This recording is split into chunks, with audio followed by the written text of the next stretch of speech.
Il faut la saisir. Dis que je suis un enfant de Dieu. Je suis un enfant de Dieu. Je ne suis pas n'importe qui. Je suis un enfant de Dieu. Toi, la peur, aujourd'hui, tu prends la fuite. Je suis un enfant de Dieu. La mort, tu n'as pas de pouvoir à mes côtés. Parce que celui même qui m'a engendré s'est donné et tu n'as pas pu le tuer. Tu n'as pas pu l'avoir. Donc, moi, je suis un enfant de Dieu. Je n'ai pas peur de la mort. Je n'ai pas peur de la mort. Je n'ai peur de rien parce que je suis un enfant de Dieu. Bien aimé, quand tu déclares que tu es un enfant de Dieu, ne pense pas que les autres à côté vont penser que tu es trop orgueilleux pour dire que je suis un enfant de Dieu. Non, c'est ce que le Seigneur cherche. C'est ce qu'il veut entendre de nous, que nous sommes ses enfants. Alors ce matin, quand tu entends cette parole, ne t'attriste pas. Sois dans la joie de dire que je suis un enfant de Dieu. Si le Dieu des esprits, des prophètes me touche, j'entendrai, je verrai comme jamais. Si le Dieu des esprits, des prophètes me touche, j'entendrai, je verrai comme jamais. Si le Dieu des prophètes me touche, j'entendrai, je verrai comme jamais. Si le Dieu des esprits, des prophètes me touche, j'entendrai, je verrai comme jamais. Si le Dieu des esprits, des prophètes me touche, j'entendrai, je verrai comme jamais. Si le Dieu des esprits, des prophètes me touche, j'entendrai, je verrai comme jamais. Je prie ce matin, que tu sois prophète, tu sais que tu es là. Manifeste-toi ce matin à travers ta parole, papa. Manifeste-toi ce matin. Si le Dieu des esprits, des prophètes me touche, j'entendrai, je verrai comme jamais. Et celui dont J'entendrai, je verrai comme jamais. J'entendrai, je verrai comme jamais. J'entendrai, je verrai comme jamais. J'entendrai, je verrai comme jamais. J'entendrai, je verrai comme jamais. J'entendrai, je verrai comme jamais. Si le Dieu des esprits, des prophètes me touche, j'entendrai, je verrai comme jamais. Si le Dieu des esprits, des prophètes me touche, j'entendrai, je verrai comme jamais. Si le Dieu des esprits, des prophètes me touche, j'entendrai, je verrai comme jamais. J'entendrai, je verrai comme jamais. J'entendrai, je verrai comme jamais. J'entendrai, je verrai comme jamais. J'entendrai, je verrai comme jamais. J'entendrai, je verrai comme jamais. J'entendrai, je verrai comme jamais. Nous allons acclamer le Seigneur ce matin. Je verrai comme jamais. J'entendrai, je verrai comme jamais. J'entendrai, je verrai comme Tu jamais. regardes ton voisin, tu lui dis, je suis très contente, content de te voir ce matin. Et je veux encore te voir le dimanche prochain. Je suis très contente ou content de te voir ce matin. Et je veux encore te voir le dimanche prochain. Et dimanche après dimanche, j'en sais mieux. Je verrai comme jamais. J'entendrai, je verrai. Dis-lui, je suis content ou contente de te voir ce matin. J'entendrai, je verrai comme jamais. J'entendrai, Je verrai comme jamais. j'entendrai, Je verrai comme jamais. oui, j'entendrai. Que tu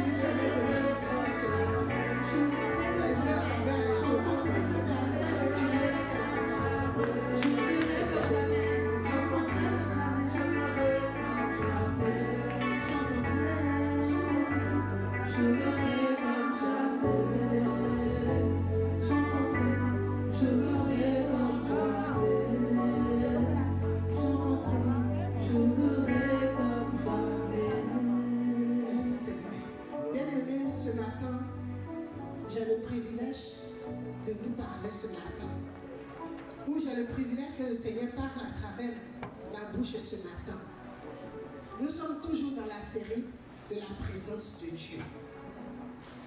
Nous allons prendre le livre de Daniel, chapitre 3, au verset 15.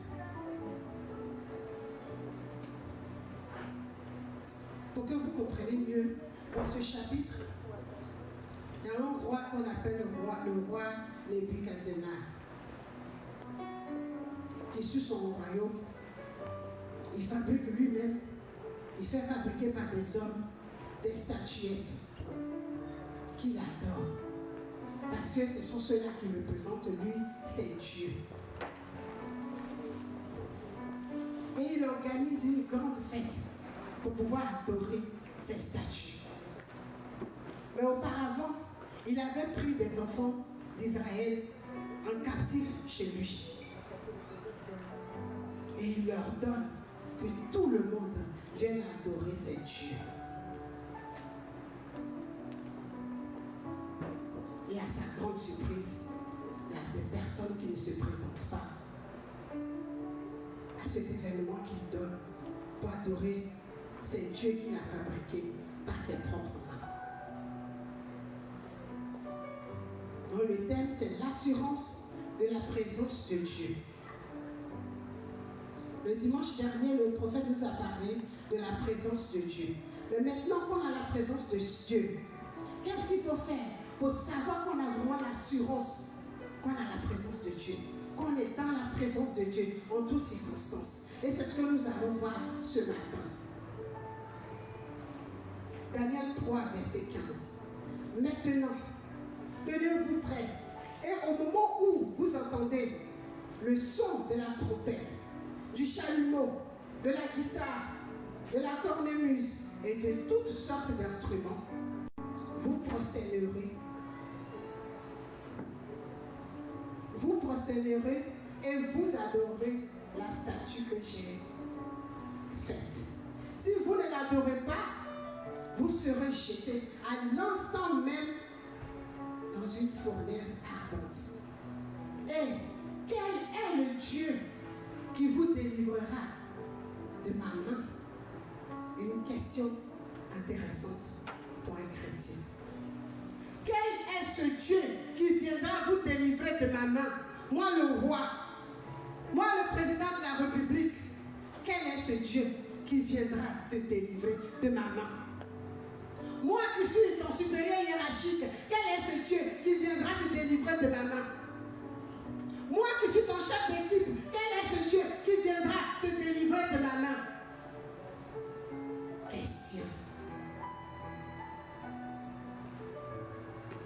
Et ces hommes, verset 16, Shadrach, Meshach, Abednego répliquèrent au roi Nebuchadnezzar: nous n'avons pas besoin de te répondre là-dessus. Bien-aimé, est-ce que tu auras besoin de répondre à ton chef d'équipe? Est-ce que tu auras besoin de jouer au plus fort devant lui? Verset 17. Voici, notre Dieu que nous servons peut nous délivrer de la fournaise ardente. Et il nous délivrera de ta main, ô roi. Quelle audace!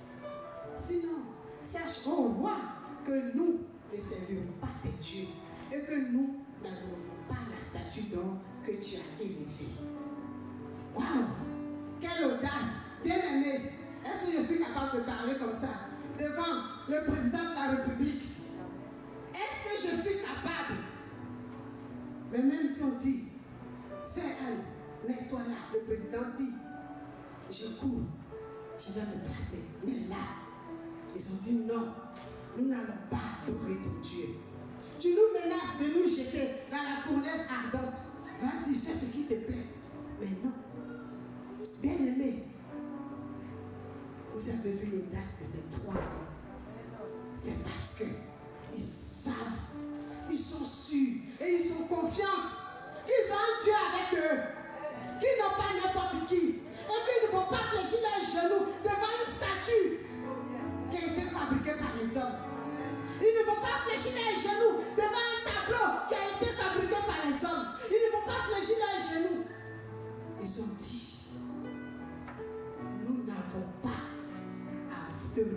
sur cette question. Ça dit qu'on n'est même pas dans la même catégorie. Roi, tu es peut-être le roi de ta nation, mais tu n'es pas notre roi. Tu n'es pas le roi des rois. Tu n'es pas le Dieu des dieux. Tu n'es pas celui qui nous a créés. Alors, pourquoi allons-nous mettre à ton niveau pour te répondre? On n'a pas besoin de te répondre. Mais une chose est sûre, ton Dieu là, nous n'allons pas le servir. Parce que ce n'est pas notre Dieu. Ce n'est pas lui qui nous a amenés ici. Tu crois peut-être que c'est par ta force que tu nous as amenés dans ton pays. Mais nous sommes là pour faire quelque chose. Nous sommes là pour accomplir l'œuvre de Dieu. Mais nous ne sommes pas là pour toi. Tu penses que si notre Dieu ne voulait pas que nous soyons chez toi, est-ce que nous allons venir? Non. Bien aimé, tu es dans une entreprise. Ton chef, ton supérieur hiérarchique, il te menace parce que tu demandes une promotion. Et il te dit, ah, ma chère Rigobérine, tu es tellement belle que si tu veux cette promotion, le canapé est là. Mais qu'est-ce que tu vas lui répondre? Tu sors de son bureau, tu fermes la porte derrière toi et tu vas fléchir les genoux devant ton père. Pour qu'il le transforme, parce que c'est lui qui est capable de le transformer. Mais là, les chrétiens que nous sommes, tu vas dire, oh, mais je vais faire comment? Moi, j'ai besoin de ce travail pour nourrir mes enfants. Et même, si tu as la chance que tu es célibataire, moi seul, je vais élever mes enfants. J'ai besoin de ce travail. Qu'est-ce que je vais faire? On va faire comment? Non, on ne fait pas comment. C'est le Seigneur. Tu sais que j'ai besoin de ce travail. S'il est pour moi, j'aurai ce travail. Ce qu'il me demande est contre ta volonté, est contre tes principes, est contre ta loi. Alors je ne me mouille pas dans ça. Mais je fléchis les genoux. Ce travail, je sais qu'il est pour moi. Et tu es mon Dieu, alors tu me donneras ce travail. Qu'il veuille ou non, tu me donneras ce travail. Bien aimé, quand tu fléchis les genoux devant ton Dieu et que tu ne sais pas son Dieu qui te propose dans la coulisse, tu ne sais pas ton Dieu qui te propose derrière son bureau. C'est aussi valable pour les hommes. Qu'est-ce que tu fais? Tu pries ton Dieu. Et à ta grande surprise, tu apprends un jour, il ou elle a rendu démission. Et là tu dis, oh mon Seigneur, tu as entendu ma prière. Parce que tu n'as pas eu peur de perdre ton travail. Tu n'as pas eu peur de son Dieu. Tu n'as pas eu peur de son statut social. Parce que c'est Dieu qui l'a mis là. Il ne s'est pas mis là tout seul.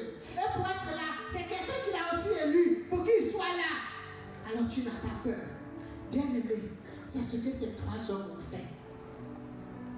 Une fournaise ardente. Le feu. Même de l'eau chaude, même quand ça nous brûle, on sursaute. Alors tu vois un feu brûlant, on te dit, si tu n'étais pas mon Dieu, je te jette dans ce feu. Et tu dis, mon Dieu va me délivrer. Bien aimé, ces hommes, ils avaient tellement l'assurance de leur Dieu. Et ils savaient que sans leur Dieu, ce temps-là, ils n'allaient pas tenir debout là pour parler. Il veut servir des petits dieux au lieu de servir le Créateur. Eux, ils ont choisi de servir le Créateur. Donc, ils restent là. On ne bouge pas. On ne va pas servir ça. Et c'est ce qui s'est passé. Bien aimé, en tant que chrétien, ne prenons pas peur devant les menaces. Parce que ces trois hommes du mois ont été menacés de mort. C'est même au-delà de la mort. Ça dit que de leur vivant, on leur dit, on va te jeter dans l'enfer en même temps. Alors que tu sais que tu es innocent, tu n'as rien fait. Bien aimé, si c'est nous, on va avoir peur. On va même fuir. Mais ils ont dit non. Ou même, ils étaient trois. Aucun d'eux n'a dit le contraire de ce que son ami a dit. Mais si tu vois Rigobérine, Dagobérine et je le sais Joséphine Obine qui sont là, l'autre va dire, ah toi aussi tu es trop dur. Tu as vu le feu là, on veut nous jeter dedans. On veut nous jeter dans ce feu là. Et tu aimes trop ça. C'est quand Dieu tu pries même et puis tu es orgueilleuse comme ça. On va nous jeter dans le feu. Pourquoi tu ne veux pas qu'on accepte? Mais les trois ont un esprit commun. Ils ont été tous les trois fidèles à la parole de Dieu. Et c'est pourquoi nous allons lire le livre de Galates 5, verset 19 à 20. Le Seigneur dit, or, les œuvres de la chair sont manifestes. Ce sont l'impudicité, l'impureté, la dissolution, l'idolâtrie, la magie, les inimitiés, les querelles, les jalousies, les animosités, les disputes, les divisions, les sectes, l'envie, l'ivrognerie, les excès de table et les choses semblables. Je vous dis d'avance, comme je l'ai déjà dit, que ceux qui commettent de telles choses n'hériteront point le royaume de Dieu. Bien-aimés, tout ce que le Seigneur nous a cité dans Galates 5, versets 19 à 20, aucun de ces trois hommes n'a manifesté cela. Amen. Aucun de ces trois hommes. Personne n'a dit à Daniel, oh Daniel, tu aimes trop ça. On veut nous jeter dans le feu. Tu es comme moi-même. Tu veux quoi me brûler? Ah, moi j'ai mes enfants. Hein. Moi je ne vais pas respecter ce que tu dis à Daniel. Moi tu dois aller élever mes enfants. Sinon ils vont devenir orphelins. Personne n'a dit ça. Mais ils ont essayé tous les trois fermes. C'est parce que ils avançaient dans un esprit commun. Dans une vision commune. Celle de servir Dieu. Celle de ne jamais fléchir devant l'œuvre de la chair. Il n'y a pas eu de querelle. Mais si c'est nous, c'est là que chacun va sortir ses meilleures citations pour dire non. Ah, on va adorer, ça fait quoi même? C'est seulement 2 minutes d'adoration. Ça fait quoi? Tu vas voir mes enfants là. Le maman ne travaille pas. Si je meurs dans le feu ici, là, qui va les élever? Personne ne sait plan. Ils ont dit, on ira dans le feu. On ira dans le feu. Il y avait un leader sur eux. Et ce leader, c'est Daniel. Parce que peu importe le groupe que vous constituez, Dieu choisit toujours un pour vous porter. Dieu choisit toujours un pour être le porte-parole. Tout le monde ne parle pas en même temps. Sinon, on ne va pas vous entendre. Mais quand on fait, on dit, le leader, Daniel est là, il passe devant. Il parle. On dit, il y a un tel rêve, Daniel parle. Mais ses compagnons ne se sont jamais plaints. Ils ne sont même pas passés derrière pour aller voir le roi pour dire, le roi, pour livrer tous leurs secrets au roi. Mais si c'est nous, tu vas essayer de sauver ta peau. Donc, le roi même, il ne t'a même pas appelé. Je vais voir le roi. Moi, je suis le compagnon de Daniel. Laissez-moi, je vais voir le roi. Tu cours, roi. Je t'ai rien dit. Tu t'en vas. Et tous vos secrets sont livrés au roi. Mais ces gens-là, ces trois hommes, ils avaient un esprit commun. L'esprit de Dieu. Et l'esprit de Dieu ne trahit jamais. L'esprit de Dieu est amour. L'esprit de Dieu est fidélité. L'esprit de Dieu est amour. Esprit commun. Fidélité. Vision commune. Bien-aimé, quelle est la vision pour laquelle tu es assis là? Quelle est la vision? Est-ce que tu es capable d'aller murmurer devant le président de la République pour dénoncer l'église des 3P? Non, bien-aimé, nous sommes là pour une vision commune, celle de servir Dieu.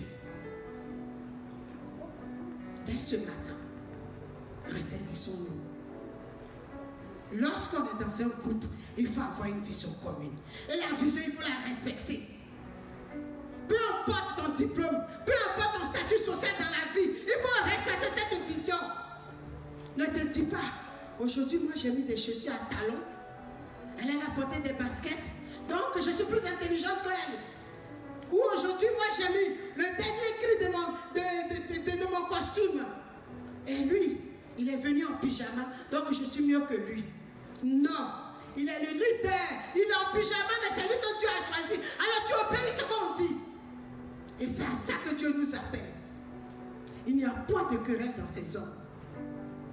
L'infidélité ne se trouve pas dans ces hommes, mais ils ont une vision commune. Ils regardent au même endroit, au Père Céleste. Personne n'a dit à son prochain, on va aller adorer notre Dieu. On va aller adorer notre Dieu là 2 minutes et puis on quitte là. Alors c'est quoi? C'est rien. Après on s'en va et puis on est sauvé. Sans et sauf, non. Soit on est dans la fournaise ensemble, ou on n'y est pas. Et c'est ce que Dieu a regardé, la disposition de leur cœur, de leur pensée, de leur âme. ces hommes se sont livrés parce qu'ils avaient un bon cœur. Ils avaient un cœur d'amour, un cœur de Dieu. Et c'est à ça que Dieu nous appelle. Bien-aimés, la suite c'est dans Daniel 3, verset 24 à 25. Alors le roi Nebuchadnezzar fut effrayé et se leva précipitamment. Il prit la parole et dit à ses conseillers, n'avons-nous pas jeté au milieu du feu 3 hommes liés? Il répondit, ô roi, certainement, ô roi. Il reprit et dit, eh bien, je vois 4 hommes sans lien qui marchent au milieu du feu et qui n'ont point de mal. Et la figure du 4e, la figure du 4e, la figure du 4e, la figure du 4e, c'est-à-dire qu'il connaissait déjà les 3 autres qu'il a jetés dans le feu, mais là il voit un 4e homme. Et il dit la figure du 4e, parce qu'il ne l'avait pas encore vu, il ne le connaissait pas encore. Il dit la figure du 4e ressemble à celle d'un fils de Dieu. Le Dieu avec un grand D ressemble à la figure du fils d'un Dieu. Bien-aimé, il y avait un 4e homme dans ce feu. Quand vous allez lire, vous allez comprendre que le roi avait demandé auparavant de chauffer cette fournaise 7 fois. Et pour ceux qui le savent, les 7 esprits de Dieu. Donc, il avait transformé lui-même son feu en feu de Saint-Esprit. Il avait transformé ce feu en plénitude de Dieu. Donc, Dieu était déjà dedans. Et il attendait les 3 hommes. Bien-aimé, Dieu était déjà dans ce feu. Parce que c'est le roi même que Dieu a utilisé pour transformer son feu en esprit de Dieu, en la plénitude de Dieu. Dieu les attendait déjà dans le fond du feu. Et il les prend. Il les jette dans le feu. Et lui-même, ses propres soldats ont péri dans le feu. Parce que eux-là, ils ne sont pas de Dieu. Ils ne sont pas de Dieu. Ils sont des statuettes. Ils ont été consumés, brûlés dans le feu. Et là, Dieu se montre maintenant au roi. Me voici. Il est maintenant troublé parce que lui-même, il sait qu'il a jeté 3 hommes dans le feu. Comment ça se fait qu'il y a un 4e? Celui-là, il vient d'où? Et il voit que ceux-là, ils n'ont même pas du mal à marcher dans le feu. Bien aimé, si tes ennemis te mettent dans une situation difficile, malgré que la situation est difficile, quand tu pleures à ton Dieu, quand tu cries à ton Dieu, sois toujours en joie. Parce qu'ils vont dire, mais aïe, mais mon père, pour toi là, c'est comment? Tout ce qu'on fait là, tu es toujours en joie. Et tu leur montres que tu sers en Dieu. Tu es peut-être seul, mais il y a un 2e qui sera visible bientôt. Tu es peut-être seul, mais il y a un 2e qui sera visible bientôt. Bien-aimé, tu es peut-être seul face à ta situation, mais il y a un 2e qui sera visible par ton ennemi, qui sera visible par ton chef d'entreprise, qui sera visible par tes collègues. Ils te diront, mais comment tu as fait? Donc toi là, ton Dieu là ne ment pas. Tous les midis on te voit, je jeûne, on te voit, je prie. On dit, mais elle-même là, elle a porté ta femme pour rien, il faut manger. Alors c'est comme ça ton Dieu là est. Parce que quand tu es seul, il ne voit pas. Quand tu traverses la situation, personne ne voit que tu n'es pas seul. Personne ne voit que tu n'es pas seul. Il voit que toi, il voit ton pyjama, il voit ton visage. Il dit, mais elle ne peut pas laisser tomber. Il ne peut pas laisser tomber, c'est trop difficile. Va chercher la solution ailleurs. Tu dis non. Celui-là en qui j'ai cru, vous le verrez agir. Celui-là en qui j'ai cru, il est avec moi. Moi, je le vois. Vous ne le voyez pas. Quand vous allez le voir, vous allez vous donner à lui. Mais moi, j'ai l'assurance que je ne suis pas seul. Bien-aimé, le roi dit,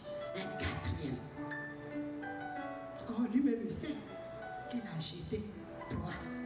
D'où sort ce 4e? D'où sort ce 4e? Soyons bénis.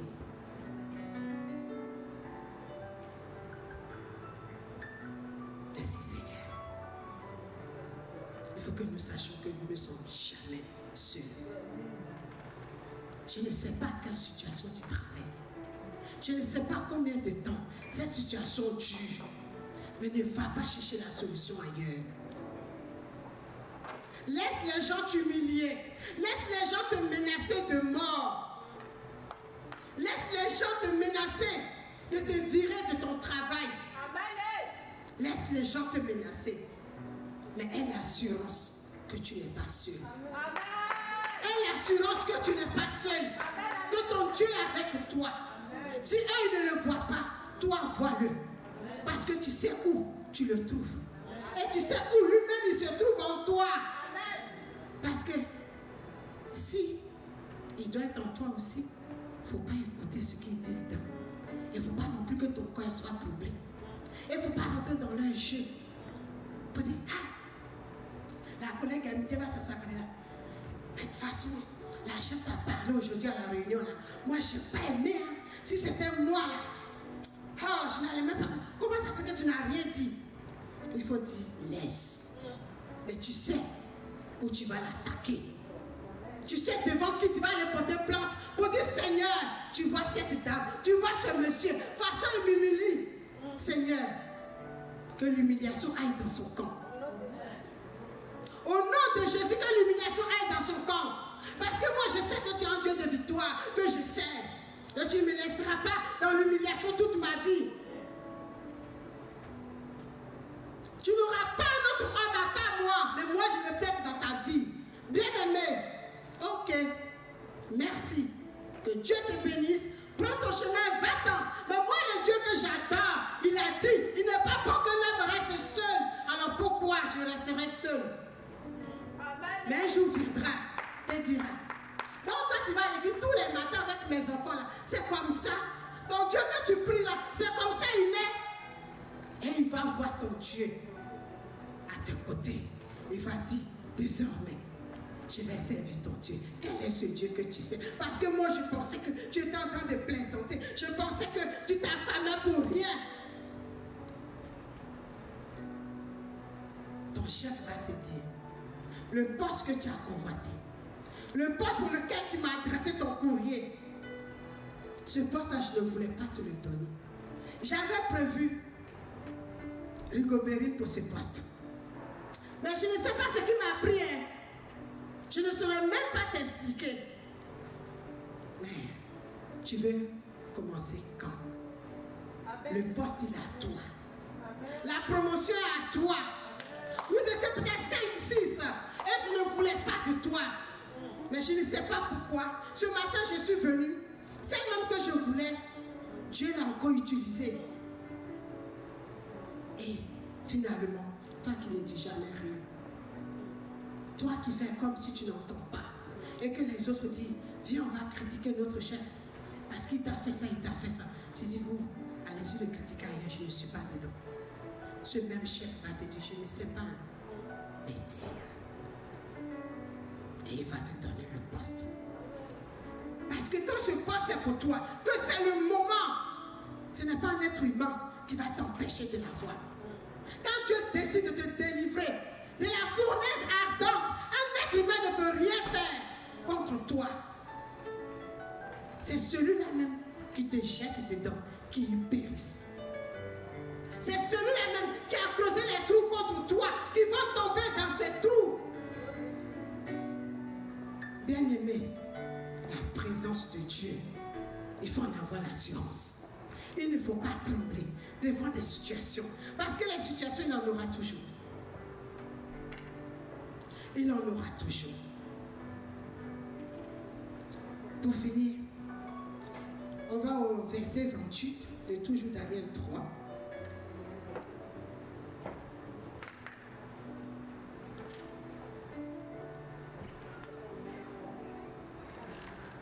Verset 28. Nebuchadnezzar prit la parole et dit, Béni soit le Dieu de Shadrach, de Meshach et d'Abednego, lequel a envoyé son ange et délivré ses serviteurs qui ont eu confiance en lui. Lequel a envoyé ses anges, son ange, pour délivrer ses serviteurs qui ont eu confiance en lui. Il n'a pas dit ses serviteurs qui ont tremblé devant moi. Il n'a pas dit ses serviteurs qui se sont battus parce qu'il y a un qui ne voulait pas rentrer dans la fournaise et les deux autres voulaient y rentrer. Il n'a pas dit ses serviteurs qui sont venus faire du papatoya à mes côtés, mais il a dit ses serviteurs qui ont eu confiance en Dieu. Ils ont eu confiance en leur Dieu. L'ange est venu les délivrer. Et qui ont violé l'ordre du roi et livré leur corps plutôt que de servir et d'adorer aucun autre Dieu que leur Dieu. Bien-aimé, la parole dit que ces hommes ont livré leur corps. Ils ont livré leur corps pour avoir la victoire. Jésus avait livré quoi? Son corps. Pour que nous ayons la victoire. Jésus avait livré quoi? Son corps. Pour que nous ayons la victoire sur l'ennemi. Ces hommes ont livré leur corps. Ils n'ont pas dit, ah, mes cheveux vont brûler. Ils n'ont pas dit, ah, aujourd'hui là, j'ai mis ma dernière chaussure, donc ça va brûler. Ils ont dit, jette-le si tu veux. Mais il est sûr, nous sommes sûrs d'une chose, nous n'allons pas adorer ton Dieu. Dans un verset, ils ont même dit, même si notre Dieu ne vient pas nous délivrer, c'est que c'est sa volonté. Ils n'ont pas cédé. Et puis, ils n'avaient même pas l'intention de céder. Quel courage! Mais il faut avoir la présence de Dieu en toi pour avoir ce genre de courage, ce genre d'audace. Parce que tu sais que là où tu vas aller, ton Dieu ne te laissera jamais trembler devant qui que ce soit. Même si c'est le président de la République, même si c'est ton chef hiérarchique, le Dieu ne te laissera jamais trembler. Parce qu'il connaît la disposition de ton cœur. Parce qu'il ne trouve pas du faux en toi. Parce qu'il sait que tu es fidèle à lui.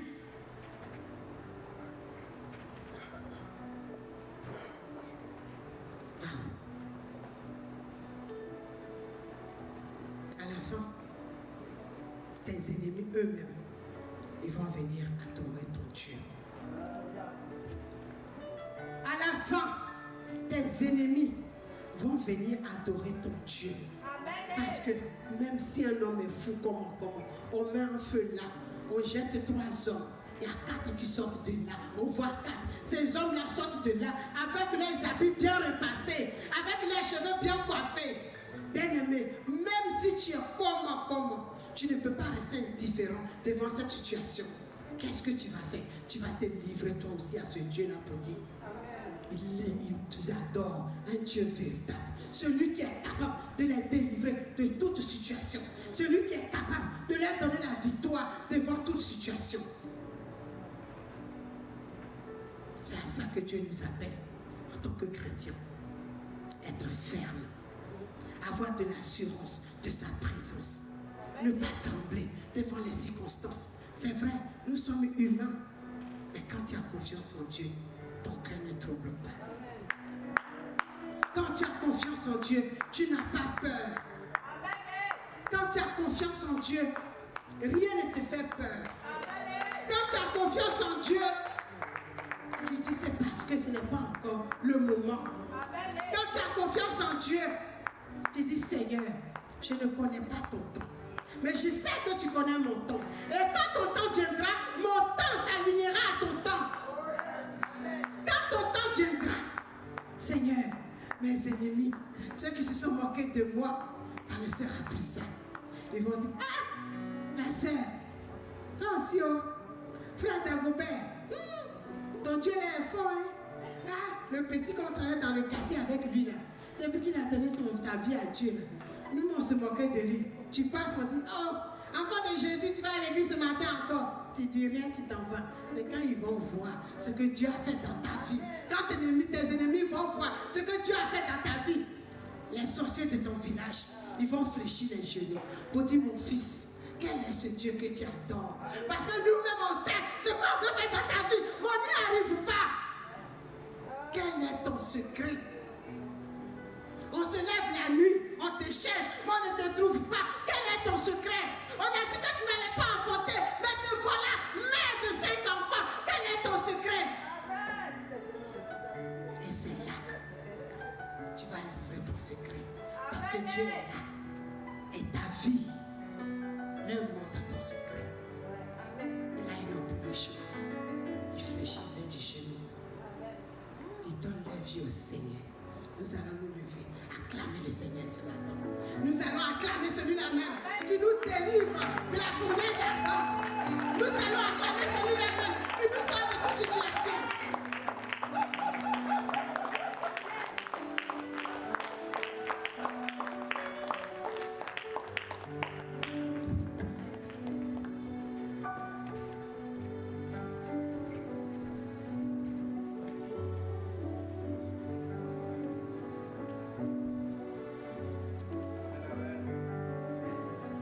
Amen.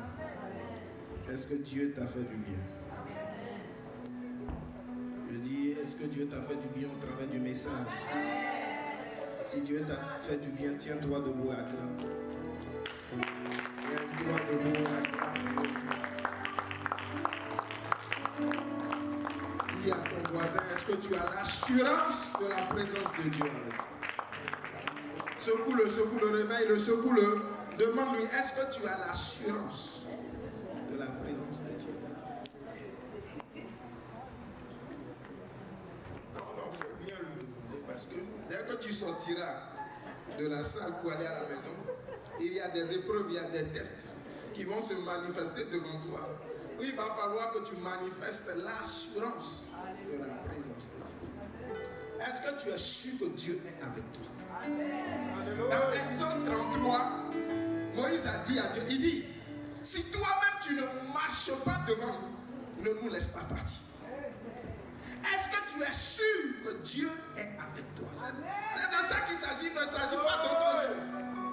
Est-ce que tu es sûr que l'Éternel est à tes côtés? Il ne s'agit pas de notre débat, il ne s'agit pas de notre sujet. Il est question de l'assurance de Dieu. Est-ce que tu es sûr que Dieu est avec toi? Si tu as cette assurance, tu ne trembles pas. Je dis, si tu as cette certitude, tu es serein et imperturbable. Si tu as cette conviction, même dans le feu, même dans l'eau, tu sais qu'il y a une main qui descendra du ciel pour venir te faire sortir. Je dis, même dans le feu. Je dis à quelqu'un, même dans le feu. Dis à ton voisin, même dans le feu. Même dans le feu. Même dans le feu. Il y a cette présence qui te protège. Parce que si tu n'as pas cette assurance, c'est là où tu es tout le temps dans les inquiétudes. Si tu n'as pas cette assurance, c'est là où tu as tachycardie, ton cœur bat trop. Si tu n'as pas cette assurance, c'est là où tous les jours tu te lèves, tu dis, il y a l'horloge biologique. Si tu n'as pas cette assurance, c'est là où tu dis, hey, mon âge aussi avant ça. Mais mon Dieu, il ne m'écoute pas. Si tu n'as pas cette assurance, c'est là où tu es là dans le célibat et tout le monde te propose des speed dating. Et tu dis, mais je vais essayer, on ne sait jamais, parce que ton cœur n'a pas cette assurance qu'il y a le jour de ton speed dating prévu par le ciel. Si tu n'as pas cette assurance, c'est là où tu es ballotté par tous les vents et marées. Si tu n'as pas l'assurance de la présence de Dieu, tu n'es pas ferme. Si tu n'as pas l'assurance de la présence de Dieu, tu n'es pas constant. Si tu n'as pas l'assurance de la présence de Dieu, c'est là où devant les situations, tu te mets à pleurer. Parce que tu penses que c'est toi qui vas le faire. Alors que si tu es conscient qu'il y a la présence de Dieu avec toi, tu n'as pas peur parce que tu sais qu'il y a une main invisible qui t'accompagne. Tu sais qu'il y a une main invisible qui te propulse. Tu sais qu'il y a une provision du ciel qui est avec toi. Tu sais qu'il y a un cortège d'anges qui te porte. Tu sais qu'il y a des ordres qui sont assignés à des anges spécifiquement pour toi. Tu sais que tu n'es pas seul dans le bateau. Tu sais que tu n'es pas seul devant cette situation. Je veux dire à quelqu'un que si tu n'as pas l'assurance de la présence de Dieu, tu ne pourras pas affronter tes Goliaths. Toute une nation avait peur du géant monsieur Goliath. Mais le petit David s'est levé. Il dit, mon Dieu en qui j'ai mis mon assurance, je ne peux pas laisser son nom être blasphémé. Mon Dieu en qui j'ai mis mon espoir, je ne peux pas le laisser être défié. Mon Dieu en qui j'ai mis mon espoir, je ne peux pas le laisser être insulté par un incirconcis. Quand tu as l'assurance de Dieu, la carrure du problème ne te fait pas peur. Je dis, quand tu as l'assurance de Dieu, les muscles du problème ne te font pas peur. Je dis à quelqu'un, quand tu as l'assurance de Dieu, que ce soit le président de la République qui parle, du moment où cela contredit ce que ta foi dit, tu n'as pas peur. Je suis en train de dire à quelqu'un, tu n'as pas besoin de laisser ta conviction religieuse de côté pour plaire aux hommes. Non, non, non, non, non. Je dis à quelqu'un, tu n'as pas besoin de dédier ton Dieu pour plaire aux hommes. Je suis en train de dire à quelqu'un, tu n'as pas besoin de rentrer dans les compromissions pour plaire aux hommes. Si tu élèves ton Dieu très haut, il se laissera trouver.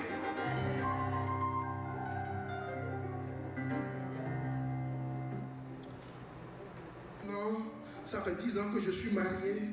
Mon mari et moi, on n'arrive pas à avoir des enfants. Et c'est maintenant qu'on vient te proposer de venir. Il y a quelqu'un qui fait un médicament ici, ou il y a quelqu'un qui fait ci. C'est juste, non, ma soeur, je sais que tu vas à l'église, mais c'est juste des médicaments, c'est des plantes. C'est ci, c'est je ne sais. Ma soeur, est-ce que tu crois que le Dieu qui t'a donné le mariage est capable de bénir tes entrailles?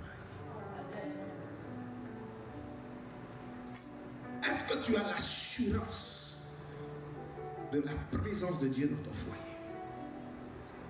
Est-ce que tu as l'assurance de la présence de Dieu sur tes enfants?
Tout le bordel des démons. Mais non, ce n'est pas normal. Parce que quand tu as l'assurance de la présence de Dieu, ce n'est pas chez toi que les démons viennent faire n'importe quoi. Non, ils savent qu'il y a un feu qui t'enveloppe. Je dis, ils savent qu'il y a une gloire qui t'enveloppe. Ils savent qu'il y a des hommes qui sont assignés sur ta vie. Je dis, ils savent que ton adresse est interdite. Ils savent qu'on ne peut pas te localiser. Ils savent qu'il y a une gloire qui est devant toi. Ils savent que devant la porte de ta chambre se trouve l'ange qui a été placé devant le jardin d'Éden. Ils savent que chez toi est impénétrable. Ils savent que chez toi on ne touche pas. Ils savent que chez toi se trouve le Dieu des esprits, le Dieu qui gouverne tous les esprits. Ils savent qu'il y a un sens interdit au devant de ta maison. Ils savent qu'on ne touche pas à ton âme. Mais je vais à l'église et je ne peux pas dormir. C'est qu'il y a un souci. C'est qu'il y a un problème. Je n'ai pas l'assurance de sa présence. Je n'ai pas l'assurance de sa présence. Je n'ai pas l'assurance de sa présence. Quand j'ai l'assurance de sa présence, j'ai une conviction interne que là où je suis, c'est lui qui m'a placé là.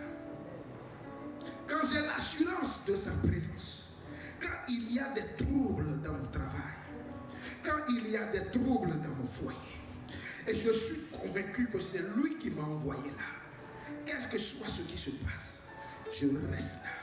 Parce que je sais que je ne suis pas venu là de moi-même, mais c'est lui qui m'a planté là. Je ne me suis pas levé pour prendre ce travail, mais je l'ai consulté et il m'a répondu. Et j'ai pris ce travail sur son ordonnance.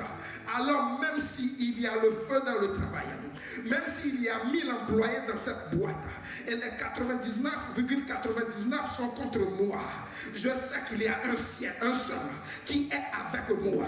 Celui qui m'a envoyé là. Je ne suis pas venu de moi-même, mais il m'a envoyé là. Il m'a assigné ce travail.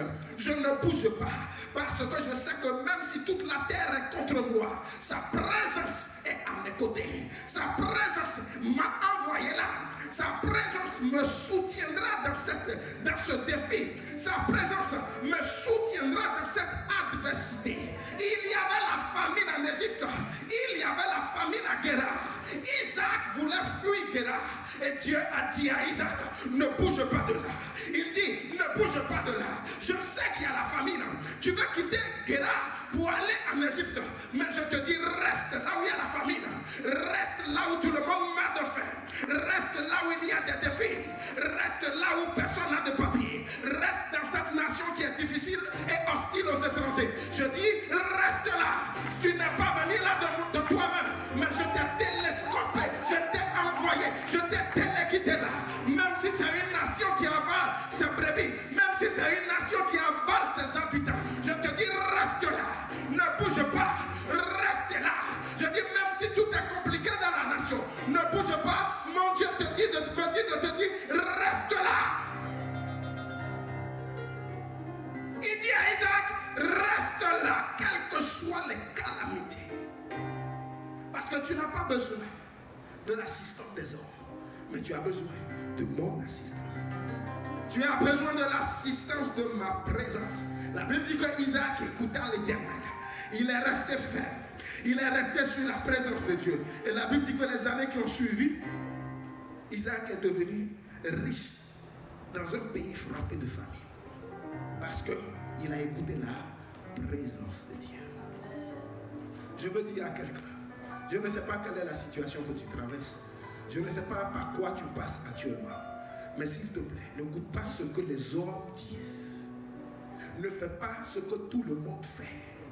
Mais fais ce que la présence de Dieu te met à cœur de faire. Ce n'est pas parce que tout le monde prend ce même chemin que toi aussi tu es obligé de passer par le même chemin.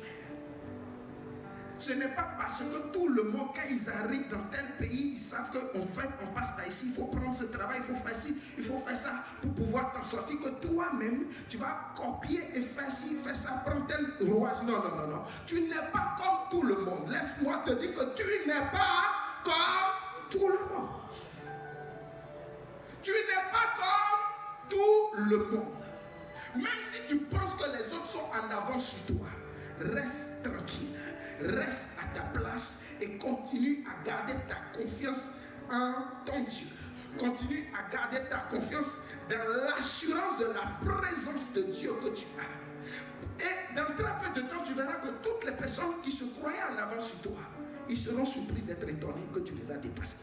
Parce que quand la présence de Dieu commence à se manifester dans ta vie, elle se manifeste à une vitesse qui est supérieure à la vitesse d'une fusée. La Bible dit que devant Dieu, 1000 ans comptent pour une journée. Et une journée pour 1000 ans. Cela veut dire que ce que toi tu croyais perdu pendant des années, Dieu peut restaurer tout cela en une seconde. Ce que tu croyais perdu pendant des années, Dieu peut rétablir tout cela en une fraction de seconde. Mais tout est question de ta fidélité. Et tout est question de ta fermeté en l'assurance de la présence de Dieu à tes côtés. Daniel n'a pas cédé.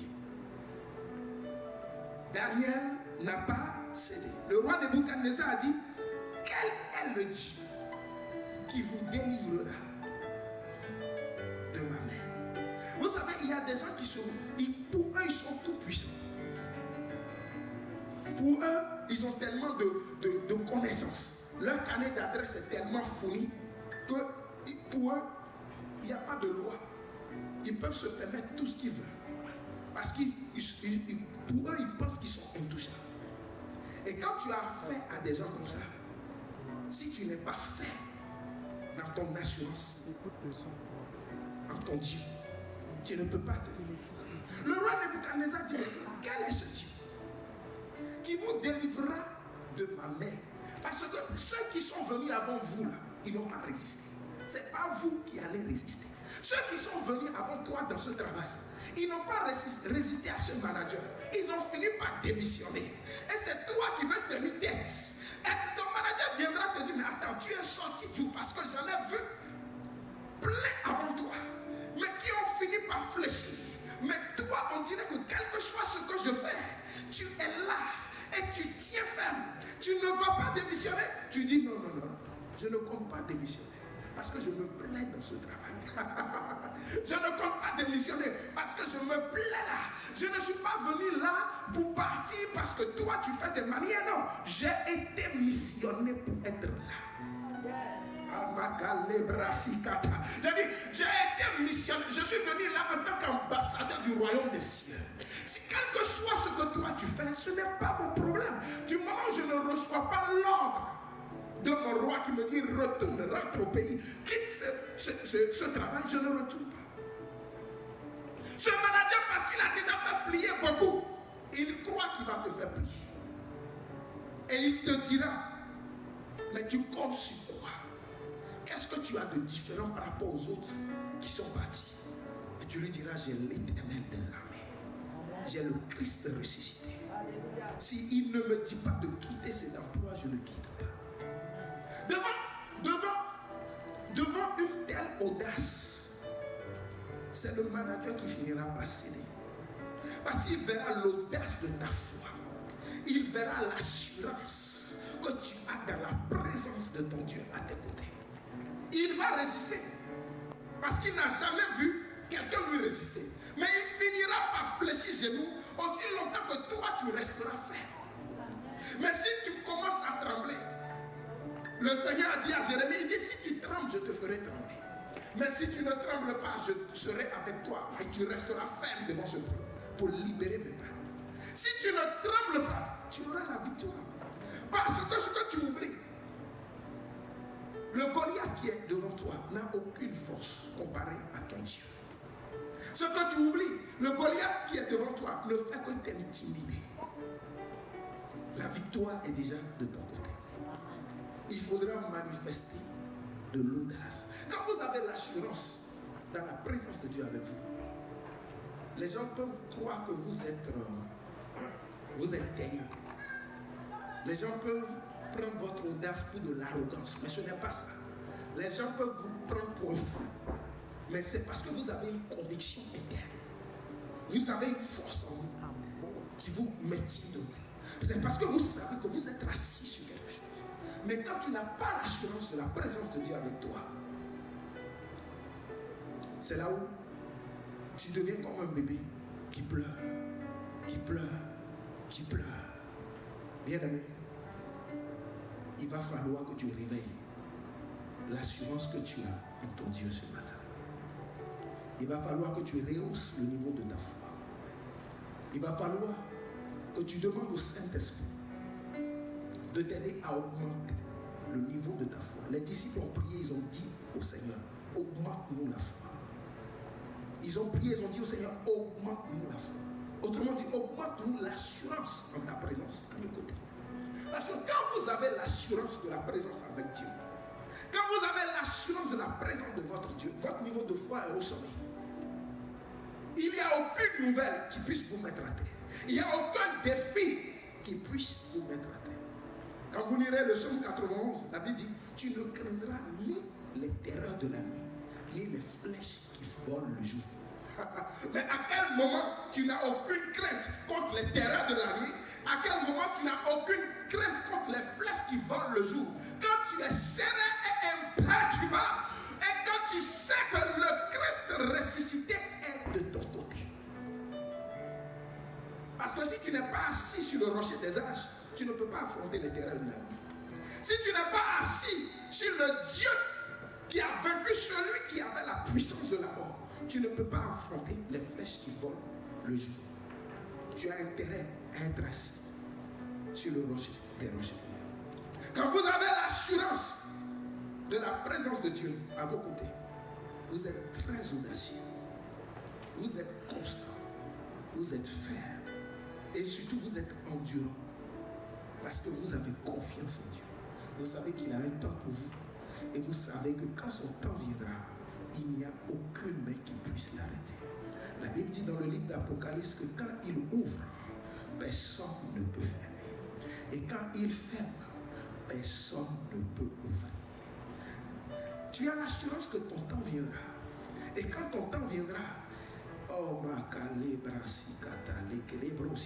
dis à ton frère quand mon temps viendra. Dis à quelqu'un quand mon temps viendra. Dis, secoue ton frère, dis-lui quand mon temps viendra. Dis à quelqu'un quand le ciel décidera de mon heure. Laisse-moi te dire, quand le ciel décide de ton heure, c'est trop tôt. Je dis quand le ciel décide de ton temps de gloire, c'est trop tôt. Parce que quand Dieu décide de ça, il rassemble tes ennemis. Je dis, il leur donne une convocation solennelle. Parce qu'ils doivent assister. Je dis, ils doivent assister. Oh Seigneur Jésus. Bien-aimé, je suis venu pour fortifier quelqu'un. Je suis venu dire à quelqu'un que laisse-les parler. Je suis venu dire à quelqu'un, il faut qu'on parle de toi. Je suis en train de dire à quelqu'un, il faut qu'on se moque de toi. Je suis en train de dire à quelqu'un, il faut que tu sois sujet de raillerie et de moquerie. Je suis venu dire à quelqu'un, il faut que tu aies des détracteurs. Parce que si tu n'as pas de détracteurs et que ton temps de gloire arrive, tu n'as aucun invité à la table. Je dis, quand ton temps de gloire arrive, les invités ce sont tes détracteurs. Les invités ce sont tes persécuteurs. Les invités ce sont ceux qui se moquent de toi. Les invités c'est ceux qui ne croyaient pas en toi. Quand ton temps de gloire arrive, Dieu dresse une table. Le roi David dit dans le psaume 23, il dit, tu dresses une table entre moi et mes ennemis. À quel moment Dieu dresse cette table? Quand ton temps de gloire arrive. Et qui s'assied sur cette table? Tes ennemis. Parce qu'ils doivent s'asseoir pour voir ce que ton Dieu est sur le point de faire dans ta vie. Ils doivent être témoins de la manifestation de la gloire de Dieu sur ta vie. Parce que s'ils ne sont pas témoins de la manifestation de la gloire de Dieu sur ta vie, mais qui ira propager la nouvelle dans la vie? Je dis qui ira propager la nouvelle. Parce que quand ils te mortifiaient, c'était eux-mêmes qui propageaient la nouvelle. Vous avez vu, non? Son Dieu, un Dieu mort. Il ne fait rien. Son Dieu, il ne fait rien. Il est là, il crie matin, soir, Jésus, Jésus, Jésus. Mais on ne voit pas son Jésus. Mais quand le temps de ton Jésus arrivera, ce sont les mêmes bouches qui ont décrié ton Jésus qui doivent proclamer ton Jésus. Je dis, ce sont les mêmes bouches qui ont décrié ton Jésus qui doivent proclamer ton Jésus. C'est pourquoi il n'est pas bon de prier pour la mort de vos ennemis. Non, s'il meurt, ce n'est pas bon. Il doit être en vie pour voir la manifestation de la gloire de Dieu. Et quand ils ont vu la gloire de Dieu sur ta vie, leur temps de mort n'est pas encore arrivé. Parce qu'ils doivent mourir de chagrin.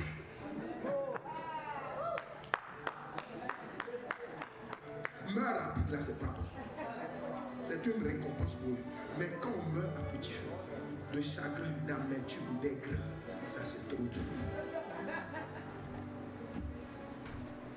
C'est pourquoi la Bible dit, dans Matthieu 5, verset 44, il dit, bénissez vos ennemis.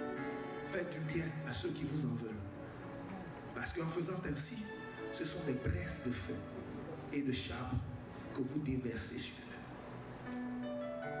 C'est quand on n'a pas compris le passage qu'on dit non, c'est difficile à faire. Non. Quand tu as compris que ce qu'ils sont en train de faire là, c'est pour toi, mais que ton temps aussi arrivera. Et ils n'auront pas d'autre choix que de confesser ton Dieu. C'est ce que Nebuchadnezzar a eu à faire. Quand temps de Daniel est arrivé, quand le temps de Shadrach, Meshach et d'Abednego est arrivé, c'est le roi même qui est parti voir dans le feu. Il dit, mais attention, on a mis 3, mais on trouve 4. Qui est cette 4e personne? Il dit, qui est cette 4e personne? On dirait qu'il a le visage des fils de Dieu. Depuis que lui connaît Dieu jusqu'à connaître ses fils, c'est la situation qui fait dire à ton ennemi qui est Dieu. Tu n'as plus besoin de l'évangéliser. Lui-même reçoit le Seigneur illico presto, parce que le témoignage est trop grand. Tu n'as plus besoin de dire à ton ennemi Jésus t'aime. Non, lui-même voit ce que ton Jésus fait. Lui-même dit allons-y. On n'a qu'à te suivre, on n'a qu'à partir directement. Sinon, Nebuchadnezzar, roi païen, depuis quand lui connaît les fils de Dieu, jusqu'à reconnaître leur visage. C'est le témoignage, c'est la puissance du miracle qui a touché son âme aussitôt. Dès qu'il a vu les 4, il dit sortez-les. À partir d'aujourd'hui, on adorera que le Dieu de Daniel, de Shadrach, de Meshach et d'Abednego. Je suis en train de déclarer sur la vie de quelqu'un que dans ta famille, déclarons que c'est ton Dieu qu'il va adorer à partir de ce matin. Je suis en train de déclarer sur la vie de quelqu'un que dans ton entreprise, ils inclineront les genoux et ils diront que c'est ton Dieu qu'on respectera. Je suis en train de dire à quelqu'un que dans ta belle famille, on reconnaîtra que tu es une bénédiction qui est rentrée dans la famille. Je suis en train de dire à quelqu'un où tu passeras, la gloire de Dieu t'accompagne à partir de ce matin. Je suis en train de dire à quelqu'un à partir de ce matin, si tu as une ferme assurance en ton Dieu, des signes et des prodiges t'accompagnent. Lève les deux mains vers le ciel. Lève les deux mains vers le ciel et dis avec moi, Seigneur, augmente ma foi. Dis avec moi, Seigneur, augmente mon assurance en ta présence à mes côtés. Augmente mon assurance en ta présence à tes côtés.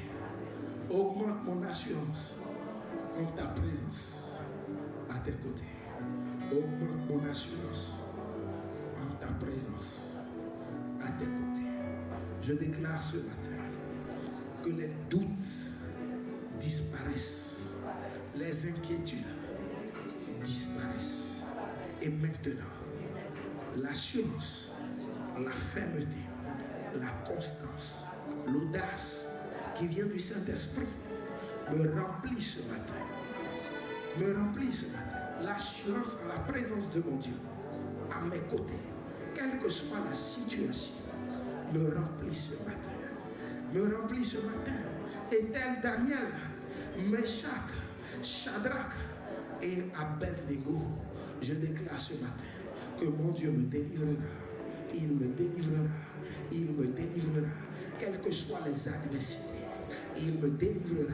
Quelles que soient les oppositions, il me délivrera. Quels que soient les soucis en face de moi, il me délivrera. Quelle que soit la haine des hommes qui s'élèvera contre moi, il me délivrera. Quelles que soient les critiques à mon égard, il me délivrera. Quelles que soient les calomnies à mon égard, il me délivrera. Quelles que soient les persécutions qui viendront à moi, il me délivrera. Quel que soit le feu qui s'élèvera contre moi, il me délivrera. Il m'a dit,